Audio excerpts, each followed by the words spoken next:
ఇవాళ evening snacks కోసం Swiss castle vegetarian Ameerpet నుంచి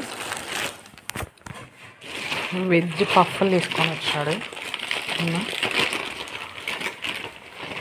పన్నీర్ పఫ్స్ స్విస్ క్యాస్టిల్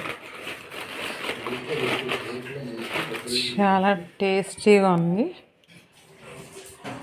ఇవి పన్నీర్ పఫ్స్ పిల్లల కోసం తీసుకొచ్చారు. ఇవి ఆనియన్ సమోసా స్విస్ క్యాస్టిల్ బాగున్నాయి, టేస్ట్ చాలా బాగున్నాయి. Pure vegetarian Swiss castle. మేము ఎప్పుడు ఇక్కడే చేసుకుంటాం. ఇది అమీర్పేటలో ఉంది. హౌసింగ్ బోర్డు రోడ్ నెంబర్ 1లో కూడా రీసెంట్గా ఓపెన్ అయిందన్నమాట స్విస్ క్యాస్టిల్. రోడ్ నెంబర్ 1లో ఇది కుక్కట్పల్లి హౌసింగ్ బోర్డులో రోడ్ నెంబర్ 1లో ఉంటుంది. వెజిటేరియన్ది ప్యూర్ వెజ్.